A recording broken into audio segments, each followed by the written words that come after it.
thrive and boost the industry that we are in.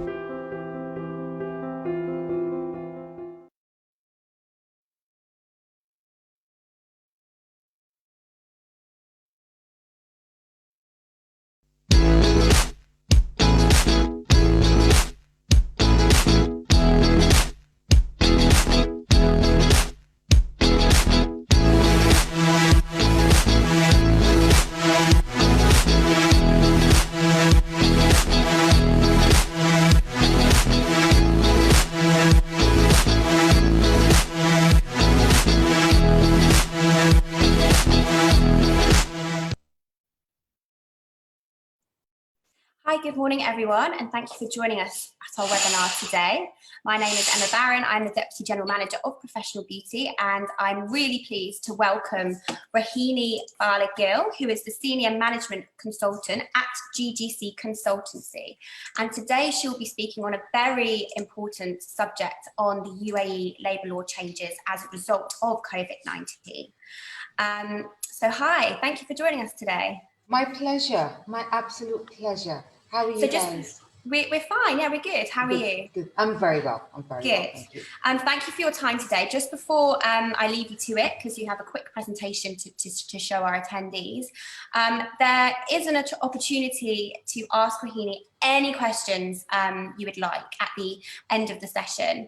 You can post them anonymously, you can message me directly, and I will be very happy to ask you these questions, as I'm sure there will be lots to ask. So don't be afraid. We had a chat just before we went live. Don't be afraid to ask whatever you like. We're all in the same boat, as I'm sure you'd all agree, and everyone's cases are, you're all different. You might have different cases, you might have something similar, so don't be afraid. Pop your questions into the Q&A box at the bottom of the screen, and also the chat button that you can see at the bottom of the screen too. We are streaming live on Facebook, so those who are watching us, welcome. Again, please do pop any questions you have in the comment box under the video. So over to you, and I shall see you at the end of the session. Thank you, Emma. Hello, as Emma said, I'm Rohini Bhalla-Gill. I'm a senior management consultant for a HR consultancy here in Dubai called GGC.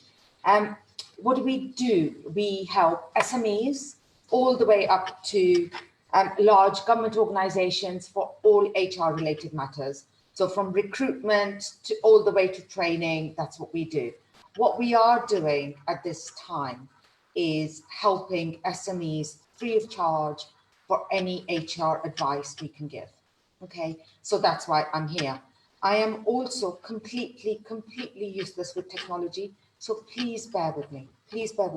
I've got a little presentation, right, which I think would help. But also, before I start this, what I do wanted to ask or wanted to say was, if you've got any questions, nothing is too basic, nothing is too simple. Just like you wouldn't expect me to be able to color my own hair or cut my own hair, I wouldn't expect anyone else to know HR stuff, right? It seems really simple to us because we are trained HR, just like cutting hair or doing any beauty related stuff would be for you guys. So yeah, ask me any question you want. I am going to share my presentation here with you. So wish me luck. Here we go. Where are we? Here we go. Right. So quick webinar about COVID and then how it's changed our lives, really. Today's agenda is UAE Labour Law, impact on your people. I know you will have both admin and frontline staff, but then also retaining talent, that when things become normal again, what will we do to keep our talent? Okay. Right. The ground rules are, webinars are a strange thing. When I'm talking to people, I prefer to be able to see them, but I can't, and I've just got a screen in front of me. So any questions you've got, ask away. The more you put in, the more you will get out. share your experiences, help each other. As Emma said, there is a little box at the bottom. Any questions you have, please ask away. Now, the UAE Labour Law, okay, a lot has happened since March. A lot has happened since March. And we now have an amendment to this Labour Law. But this is the main thing, it's an amendment. The Labour Law is still intact. Now, what does that mean? It means that employers still have an obligation to give employees housing, a salary, and I'll come to the salary in a minute, medical insurance, holiday, sick leave. So all that side of it is still applicable, guys. Okay. Salary, I said I would come back to, because that can change. Working from, so 279, Article 279 was introduced on the 26th of March. Now, what did it allow? It allowed for staff to work from home, right? Now, this I know is applicable only, I guess, more to people in admin, right? But just a quick rundown here is, if you do have staff working from home, it is an employer's responsibility to give them the tools to be able to work from home, right? So I know we're a little bit late in the day now, but it was or would have been an employer's responsibility to give them a laptop, for example. Okay. Now, the next thing on here is leave with pay. Employers are allowed to ask their staff to take leave with pay that has been accrued. Now, here the main thing is it needs to be mutually agreed. Okay, I'll keep coming back to this mutually agreed thing.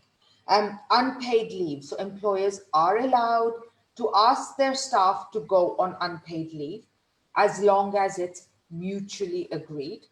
The same with temporary and permanent salary reductions, again, mutually agreed. So essentially, you as employers, as long as you agree beforehand with your staff, you are allowed to do this, right? What you can't is send an email one day before payday saying, well, this salary that was for the month of May, for example, is now half. That can't happen. It should happen before May started, right? Now, redundancy termination, okay, this can still happen. It should be a last resort. Now, there are two elements of this, okay? One is when there are performance issues. Now, here again, I go back to the fact that the labor law is still intact. So performance issues still need to be the rule of three, right?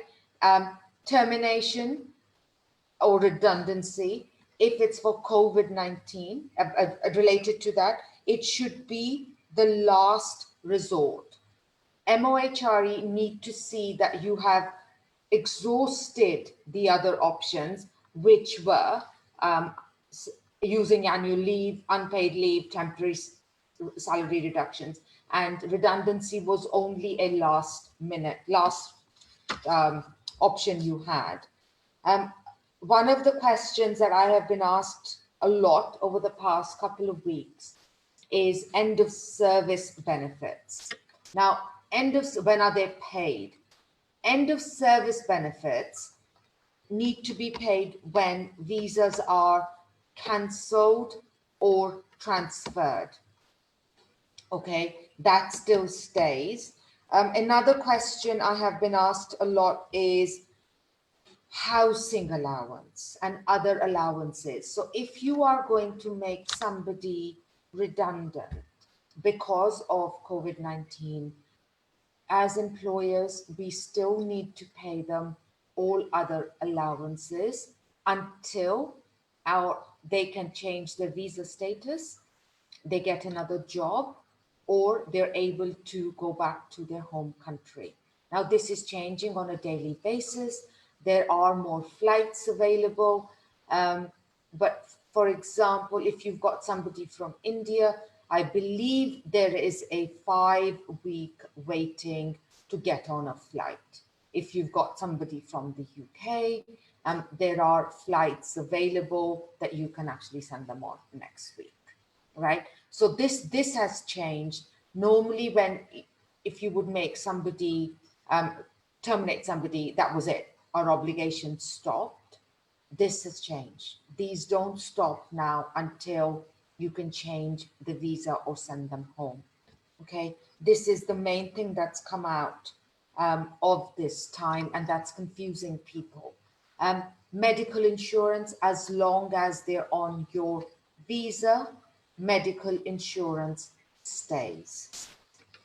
Okay, I'm sure you guys will have lots of questions, so we can go back on this.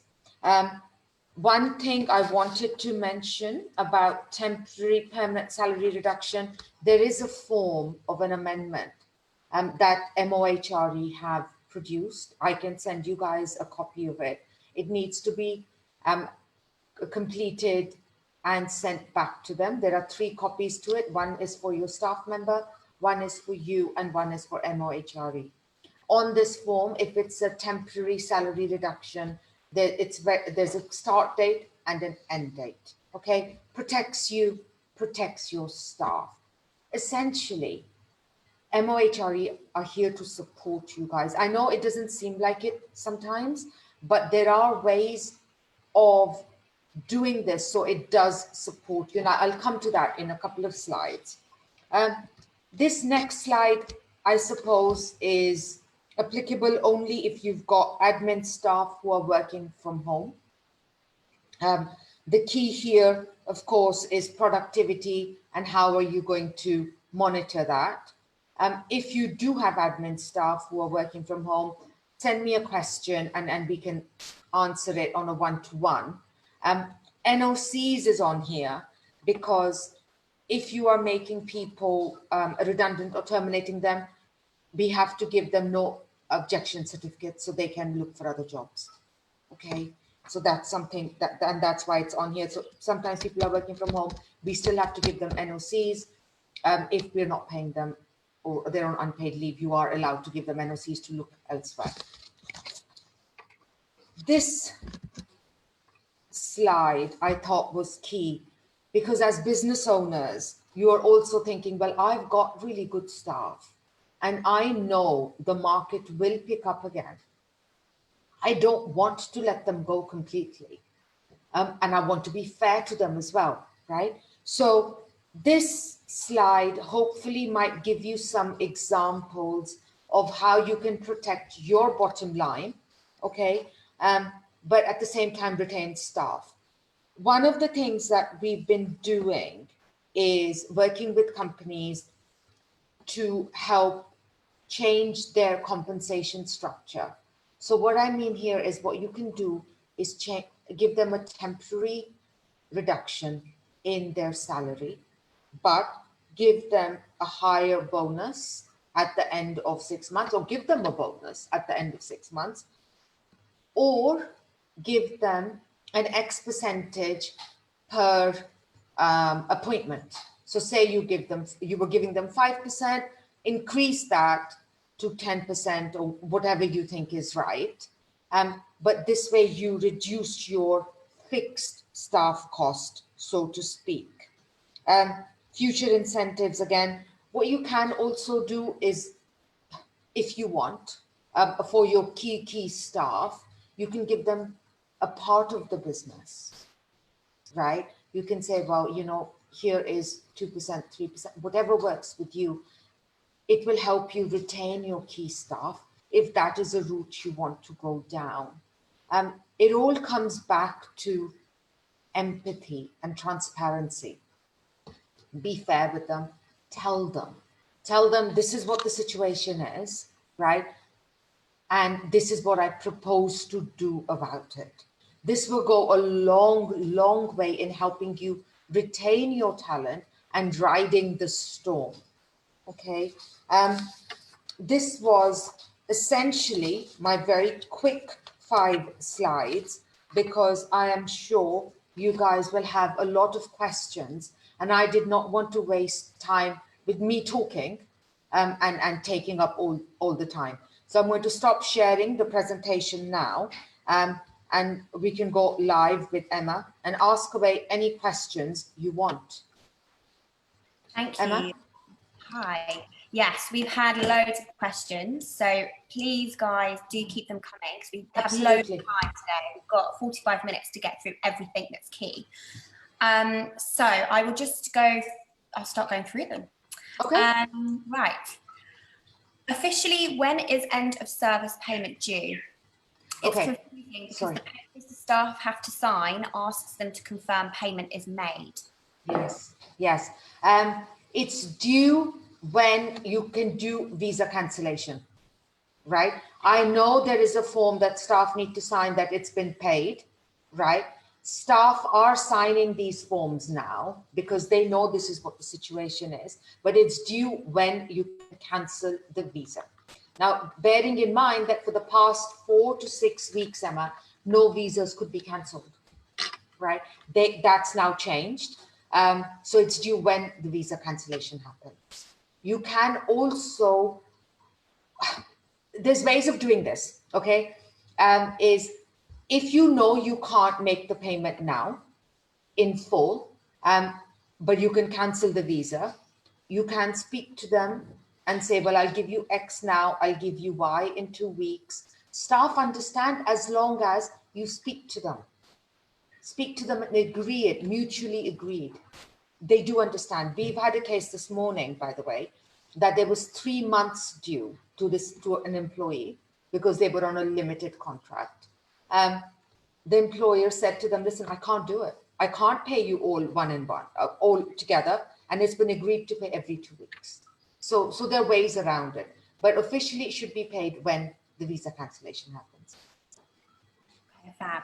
I hope that answers your question. If it doesn't, please pop it back in the chat box, and we can dive deeper. Right. What happens if there is no money in the business? How does this work in terms of paying salaries, end of service? Oh, that's a really difficult one. Speak to them. Speak to them. Speak to them. Speak to them. There is if you don't pay them, you are still liable, right? They can take you to court. If you go to Labour Court and you say you've got no money, there's nothing that can be done. Does that make sense? Right? Speak to them, tell them. There's ways of, if you keep their visa open, right, give them NOCs, they can still go out, look for other jobs. You've paid for their medical insurance anyway. They've got medical. So that covers them that way. That's another way of doing it. They will, if you owe your staff money, right, they can take you to the Ministry of Labour, MOHRA or court, right? I empathize if there is no money in the business. It's a really difficult one. It's such a difficult one. The business can fold. If it folds, I know lawyers will be able to advise you better than HR consultants on this one. It comes down to obligations and things like that, then if it folds. But until then, they can't take you to court, I'm afraid. Sorry. What happens if someone is on a final warning? Can we let them go on performance base? What is staff entitlements? Right. If it's but this is it. So if it's final warning, performance, Labour law still stands, guys. Right? It still stands. The only difference can be the housing allowance and other allowances to be paid. But again, as I said, things are changing on a daily basis. As long as you can repatriate them back, you're fine. You've covered yourself. Right? Labour law still stands. You can still do it. Okay, fab. Okay, flights. They are so overpriced at the moment, if you can get one. Are we liable to pay for these flights? Are we liable? If they're an unlimited contract, yes, we are. If you're repatriating them, we are. Okay. How can my staff work for another business whilst on my visa? Oh, very simple. NOCs. Give them a no objection certificate. And it's very simple. They can. They can. It's allowed. There's also a virtual labour market where you need to register your employees, right? And the government's allowed that now. You said a virtual labour market. Is that an Yes. online system? Yes, it is. Yes, it is. I can pop a link on later, or I can send it to you, and you can send it across. Yeah. I'll send you the amendment as well that people need to fill in. Yeah. But yes, they're allowed. Send them and give them an NOC. They're allowed. Okay, great. Okay. Do we need a written document to prove that both parties agreed to an unpaid leave? Yes, that's the amendment that I was talking about. I haven't got it printed here. It's a 2-page thing. It's really simple, English, Arabic, start date, end date. Both parties need to sign. It needs to be completed in 3, one for you, one for your employee, one for the ministry, MOHRE. Okay, great. What if we've already reduced salaries with short notice periods, as we were not aware that this is not permitted? How can we rectify this? Fill in, again, go back and speak to your staff, okay? Depend what relationship you have with them as well. Some are more understanding than others. Speak to them and fill out the form now. Fill out the form now. It's not right, but you can backdate it. Okay, but please fill that out now. Sorry, I've just been given the appendix, the form, and it says from date and to date, right? So you can go back and fill it out now. It's not right, but it can be done. You can rectify it. Please rectify it. Okay. Are WhatsApp conversations and agreements legal in the court of law? No, guys, don't. Cover yourselves, everything on email. I don't know what was agreed on WhatsApp, okay? If it was a salary reduction, unpaid leave, go back and fill the form out. You've got the moral high ground. They have agreed on WhatsApp, right? So you can just say, right, you've agreed, we need to fill this in now. Please cover yourself. Please cover yourself. Okay, my staff are abusing COVID. They keep saying, oh, I've got a cough, I have a fever, and so far has had 20 days off. What should I do? Oh, get them tested. Get them tested. Simple as, right? Because they're showing signs, it's free. Get them tested, right? Put them on the spot. It's you know, what saddens me is that employers are being seen as the baddies in this one, right? But it's not. Some staff are also taking the mickey, right? Get them tested. Absolutely. Today, get them all tested. Yes. My staff are not agreeing to any unpaid leave or reduction, all unlimited contracts. What are my rights? Right. If they're not agreeing to unlimited, unpaid leave or reductions, you can terminate them. Right. You have to give them 1 month's notice. It's unlimited. Okay. Simple as. You can, and end of service, then you can agree amongst yourselves when you're going to pay it, but you're allowed to. If they haven't agreed to it and you've got everything in writing, right? That's key. So you've sent them emails asking them, saying, please, can we do this? And they keep coming back with no, then you can. And even if they take you to court, you've got a really, really good ground. The judge will not see against this. Okay. Right. One of my employees was on vacation and was due to return when a lockdown occurred. I've since given them unpaid leave, however, no documents were signed. My employee is still not in the country. Should I send them the documents to sign whilst away, or is an email confirmation enough? If I don't know what this employee does, right? I'm assuming they're frontline and they can't perform their duties, then email will be enough. If you can email them this amendment, that's better for you, but they're out of the country, you're kind of covered that way. But if you can, it's still better, please. So covering your tracks with any email, Yes. or is better than nothing. Yes, yes.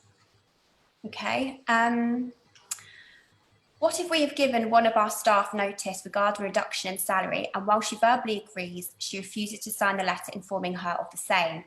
We've decided to reduce staff salary for a period of 3 months initially, but only this one staff member seems to be causing trouble. Any advice? So she's verbally agreed it. If she's verbally agreed it, but she's not signing it, that's naughty. That's to begin. That's naughty. I would sit her down. Okay, let's face it, there aren't any jobs around in the industry at the moment, right? Or very few and far between. I would actually sit her down and say, listen, you've agreed this, right? Verbally. Everyone else has agreed it. I can't pay you. I can't. I mean, revenues are down. How can I? And if she doesn't still agree, I would consider replacing her at some point. I know I wouldn't want somebody on my team who goes back on their word. That's the way I look at it. I hope that helps. Yes, I'm sure it did. And again, if it's not clear, then please do pop your questions into the box if you want us to explain things further. Okay, what if we have already agreed to salary reduction and then you need to terminate or make someone redundant? Do you owe them the 1 month's notice on the original salary or the agreed lesser salary cut? Okay, now here, this is a moral. There's two ways of looking at this, right? One is what is morally correct, right? And one is what is legally correct, okay? And if you've agreed a salary reduction, not on a temporary basis, but a permanent basis, legally, you just have to give them what you've agreed, okay? Morally, I would say to you, if you can, go back and pay the original amount. But again, it's very easy to give advice. I don't know your whole situation. And that's why I said, if you can. When it comes to legally, if it's a permanent reduction, you only need to pay them what the smaller amount was. Okay. Do you consider this an opportunity to identify those key players? What advice would you give about retaining good key staff?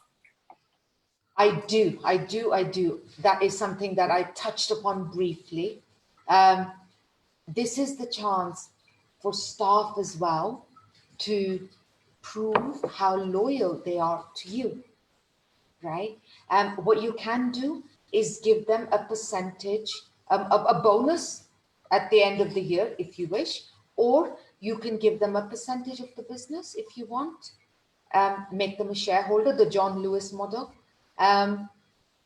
That's, yes, identify your key players at this time, people who really stood by you, and because they are your future. They are absolutely your future. We are doing this for a lot of companies, and market will pick up. It's not always going to be like this. And these are the guys that are going to help you, take it to the next level. So a bonus, a shares, an incentive, a part of the business, call it what you want. That's a good way of retaining talent.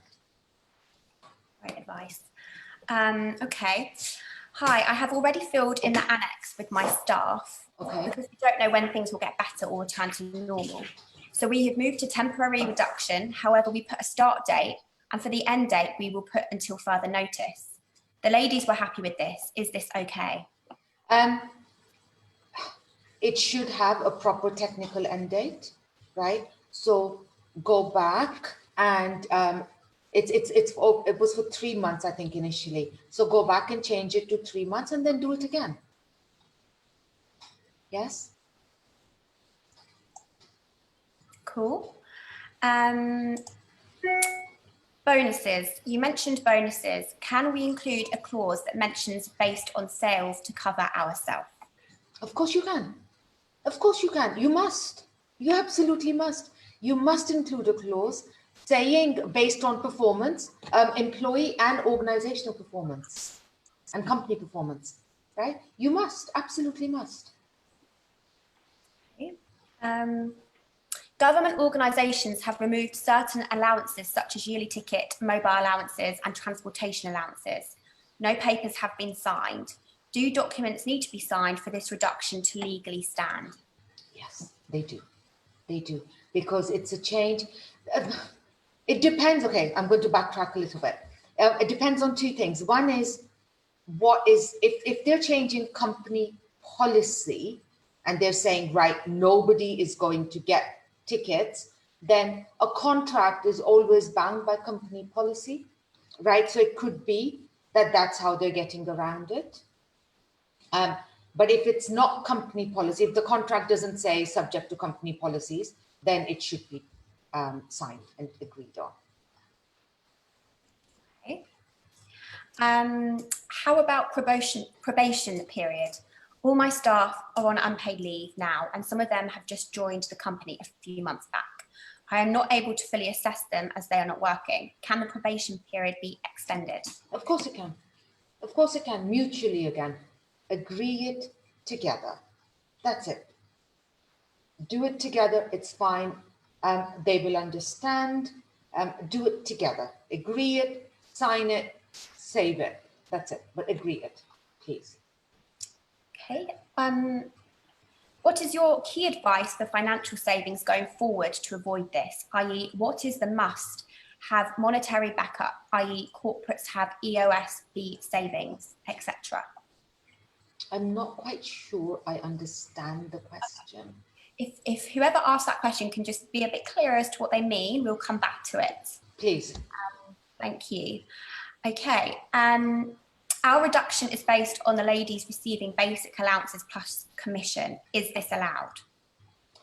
Our reduction is based on the ladies receiving the basic plus commission. Is this allowed? Yes, yes, yes, yes. Okay. Right. For staff on temporary contracts, can we terminate them without any obligation, i.e. accommodation? No. Temporary contract. I'd need to see the contract, please. I'll give you my email address, send it across to me. Let me have a look at it. I don't want to say yay or nay without seeing the contract, please. And I will be popping Rohini's email into the chat box at the end of the session, so please do feel free to reach out. Okay. How do you make sure you have enough money as a backup to be able to pay end of service? What is the pool of money we need to ensure we can pay our staff if this ever happens again? I think this is a clearer explanation of the last question, Yeah. if I'm not mistaken. No, absolutely. Well, DIFC now have changed the law that all end of service needs to be with the authority. It's not an HR question, it's more of a finance question. Yeah, I can't answer it from an HR perspective.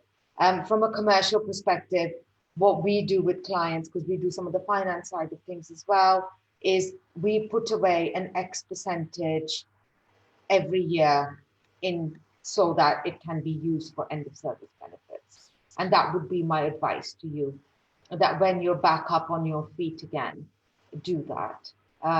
Even SMEs have started to do that, the slightly bigger ones, if you can, right? Do that. That will help. And it won't happen again. It won't happen again. It's once in no, it won't happen again. No, it won't. No, it won't. Right. Some of the staff was terminated in the very beginning of the situation. Their visas are already cancelled and grace period of 30 days is approaching soon. We tried to send them back to the Philippines twice. Both times flights were cancelled. Will they have to pay overstay charges?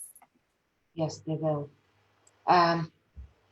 If visas have been cancelled, there's still only 30 days. What you can do, guys, is get them converted to tourist visas, right? I know there are agents that are doing this, and I'm sure there'll be others who know much more than I do. Get them converted to tourist visas, and then it gets automatically extended. But as it stands for cancellation, yes, after 30 days, overstay fines start building up. Okay. I think this is going back to one of our earlier questions about a business being bust and how that would stand up in court. So this person has asked, so will the court put me in jail for not being able to pay them because my business has gone bust? What, I guess, is the legalities around that? I'm not a lawyer. I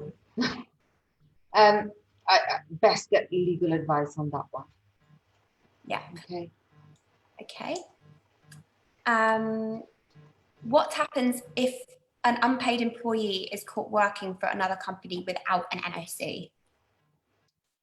Straight disciplinary.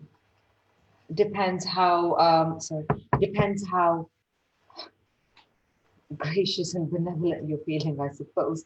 But it's just, yeah, it's not allowed. You need an NOC. They need an NOC. Yeah.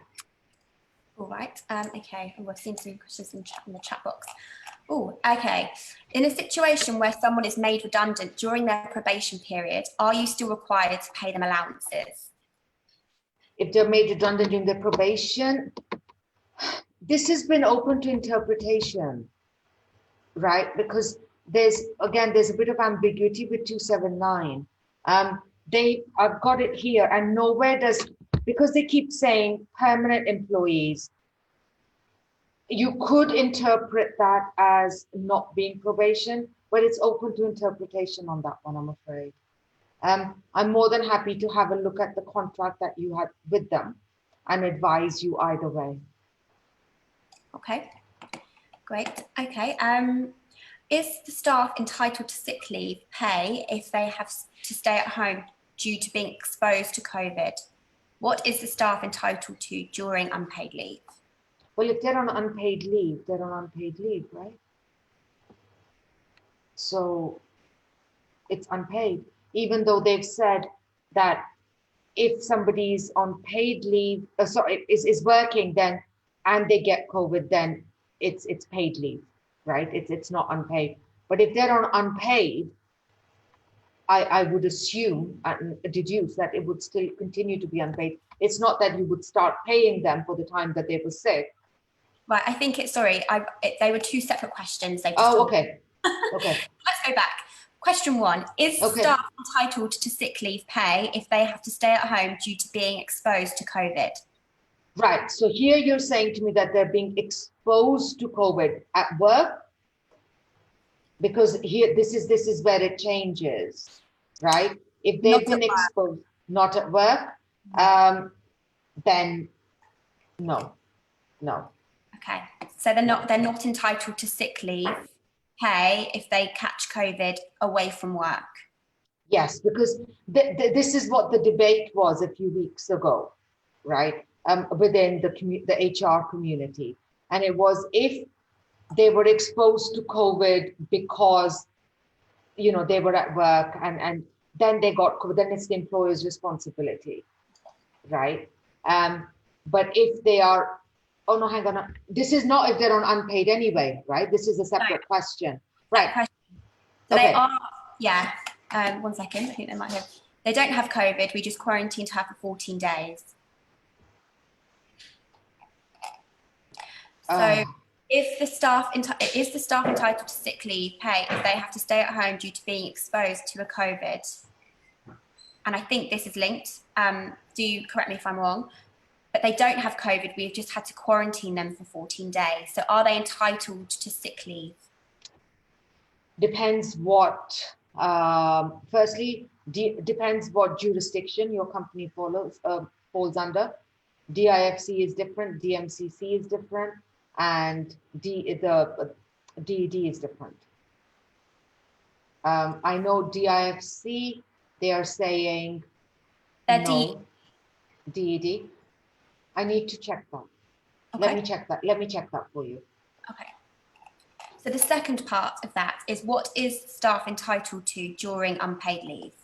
Right, okay. So during unpaid leave, they will still accrue holiday because they're still employed by you. You will still have to give them medical insurance. And that's it. And visa. That's what it is. Emma, I think we've lost you. No, I'm here, hopefully. Okay, it's frozen. Yeah, there you are. Okay. Right, next question. If your company chooses to put you on unpaid leave, do you need to sign the MOHRE form or just through email, which I think we covered?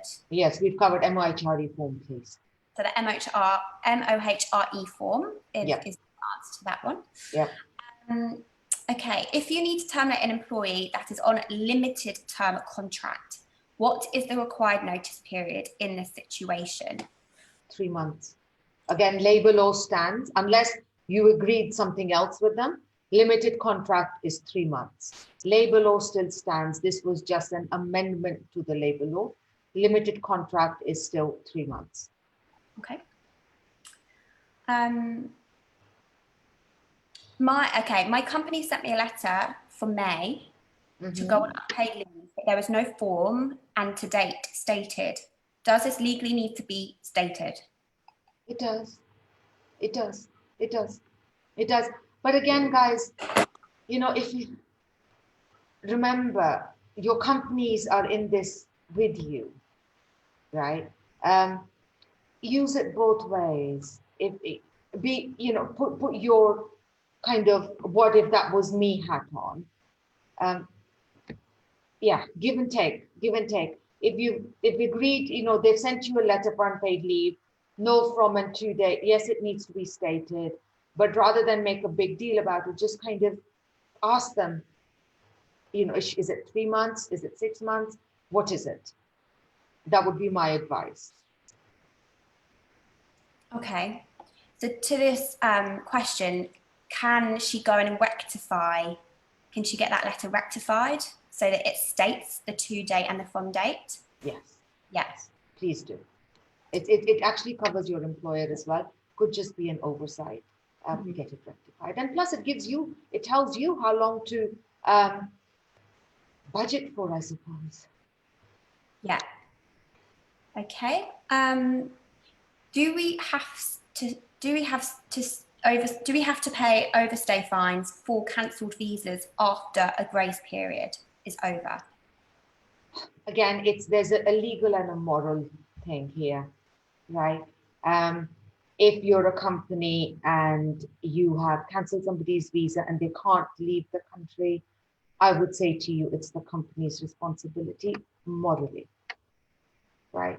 Legally, it's the person's. But again, moral, legal, two separate things.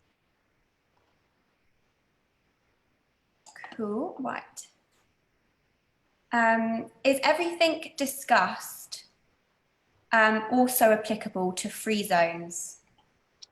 Depends which free zone. That's DIFC is different, DMCC is different. Some free zones have got their own policy to deal with it. Okay, so if whoever has asked that question wants to clarify which free zone they are in, then we can ask that question later. Yeah. When calculating gratuity, still the unpaid leave period should be considered? Yes, it should. Yes, it should. Okay. Before the COVID outbreak, I tried to get my staff bank guarantee refund from MOL. Okay. But they said they don't see it on their system. Was this a recent law and not applicable to old staff hired 10 years ago? I need to check that. It should be there. It should be there. Bank guarantees were introduced quite some time ago. I know they were increased about 4 or 5 years ago. I can't remember as far as 10 years ago. I'm so sorry. But it should still be there. Okay. We've got more questions, Emma. We have a few. We do. We've got time. Okay. I have staff that I don't need right now. Okay. I need to have those that make money working for me. The 30% is causing an issue with the shifts, as the person who don't need to work won't go on unpaid. What advice would you give to this? How about changing the salary structure whilst this 30% is enforced to a much smaller basic and a much higher per person kind of a payment, right? Because then that covers you, and you can't pay them full back if they can only work 30% of the time. It doesn't make sense. It will cripple your business. I'm sorry, right? Yeah. And that's a good way around it. Is to change your compensation structures, gang, and have it in such a way that the more they do, the more they get, right? Because another problem that you may or may not have is people get used to not working. Yeah. Right? And then they resent working. It's a fact. We're seeing it all over the world now. So bear that in mind too. Change your compensation structures would be my advice. Okay. As staff are only working reduced hours, do we pay only the days worked? Change your, get them to agree to it, change your structure. Simple. But again, mutually agreed. I keep going back to that. It shouldn't be forced. It's how you speak to them. Get them. If I wasn't working 155% of my time, I wouldn't expect to get paid 100%. It's as simple as that. Okay. During the time we are closed, if we know we need to terminate an executive level manager, should we let her know, and will we still be liable for 1 month's notice period for a termination, or would it be a redundancy? Or is there a better way? Are the obligations lesser with either a redundancy or a termination? Obligations are lesser with a termination.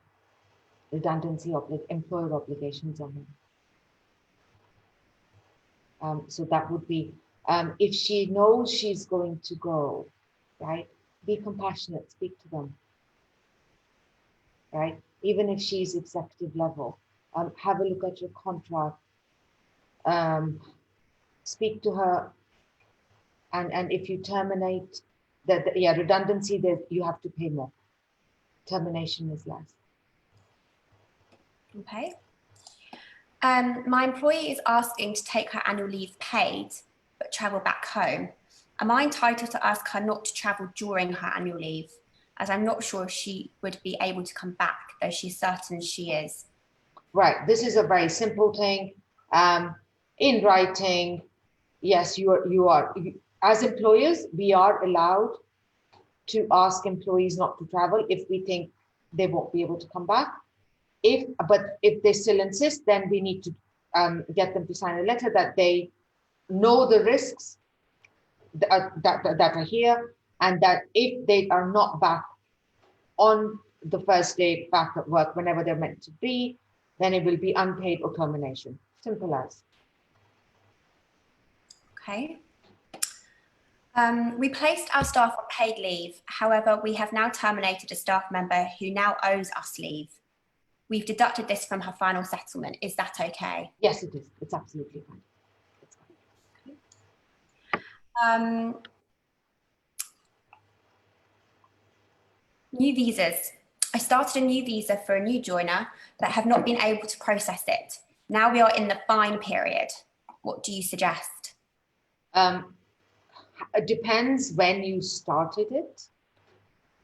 If it was during this time, you can appeal it. You'll be able to appeal it. Absolutely. Okay. All right, last question. Can you change the current salary of an employee, for example, basic salary, to 0 and increase the allowance in the employment agreement? No, you can't have a basic of 0 unless you're saying they're only commission based. Then the whole whole agreement changes, basic can't be zero. Can't be zero. Okay. It can be a commission-based role, which is then a different thing altogether, but basic can't be zero. Okay. Okay, this is in response to the question just before about new visas. The new visa was started prior to COVID as we held her on change status to ensure she was a right fit. You'll be fine. You'll be able to go and speak to them and, you know, take all your documents, go yourself. They will take if you want this. They will take. Okay, brilliant. Amazing. Okay, I think that's everything covered. We've got a few minutes, so if anyone has any more questions, just quickly pop it in the chat. I will pop your email address to everyone right now. Perfect. And so it's Rohini. Let's try and make sure I get this right before we close.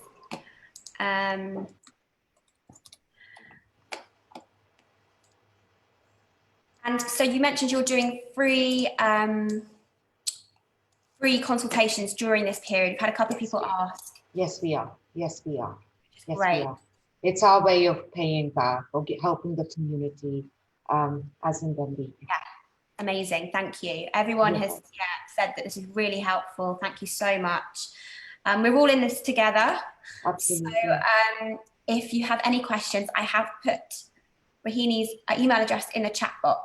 And do feel free to reach out to me at any time and I can connect you up. This has been recorded and it will be on our YouTube channel at the end of, well, hopefully by this afternoon. So we will circulate this video out to anyone who would like to pass this on to colleagues or friends or anyone who is in the same or similar situation. So Rohini, thank you so much for that, for your time. That was invaluable. And yeah, loads of people saying thank you. It was really helpful. And yes, we will hopefully see you all very soon. So thank you for your time. Thank you for joining us, everybody. Stay safe and take care, and we'll hopefully see you all very soon. Take care. Thank you very much. Bye-bye. Bye.